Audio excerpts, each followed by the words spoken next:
Hello there, this is fairbinaryoptions.com. It is Saturday, the 27th of September, and I would like to take a look at the US dollar Japanese yen as the pair is forming a pattern. As you can see, I'm talking about this pattern here that is being called topish formation. For first of all, it signals a top or a bottom, but this one it signals a top, but not here, not now, probably from higher levels. We still need to see the outcome. Now the whole move, let me delete this one for you to see it better. Now the whole move, I would say, is not starting with this highs, because at this highs, as you can see, market forms a triangle like this. It means there is only something like A, B, C. So the whole move starts actually from this moment of time. And from this moment of time, we have a triangular formation that is being called the running variation of a contracting triangle that should go in a five-way structure like this. It should go with A to the downside, which is already done here. Then the B wave to the upside, that I would say that goes all the way here, A and B, or maybe here, let's say. Then the C wave to the downside, then the D wave. So A, B, C, D, and we should now look for the E wave. Now the E wave can go actually anywhere here, but not to take these lows anymore, and not to end more than 61.8 out of this wave here. So the E wave can not end more than, let's say, 61.8 out of this area here. So let's try to take a fib and take here a retracement. So 61.8 will be what? The equivalent to 38.2. So this is no place for the E wave to end this 38.2 in here. Now, if that is the case, let's delete the fib. Let's put the whole count here and say that this is wave A,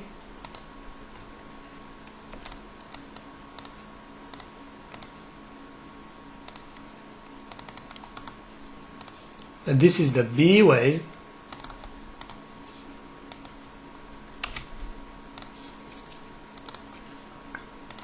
this is the C wave.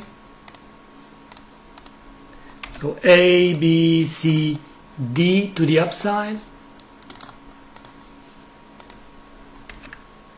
and then the E wave to follow. Now that is maximum that I told you here into 61.8. So actually all we need to do next week is to go and buy call options by the time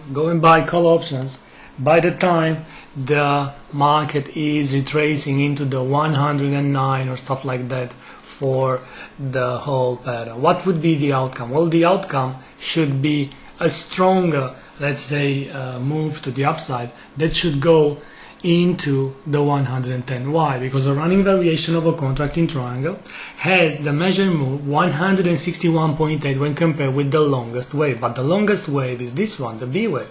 So if you take 161.8, let's try to take the Fibonacci retracement here, and you measure the B wave, 161.8 goes all the way into 110. As you can see, 110.02. That is minimum to go for the pair, but 110 placed at the moment that the triangle is done.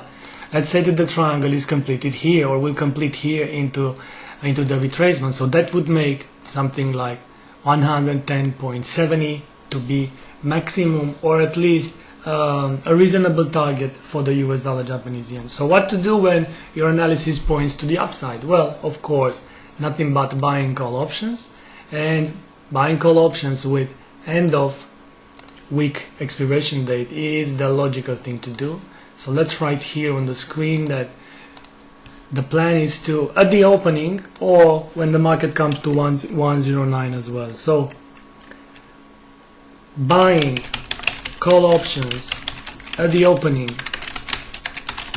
on Monday, and on a retest of the 109 level with end of week expiration date.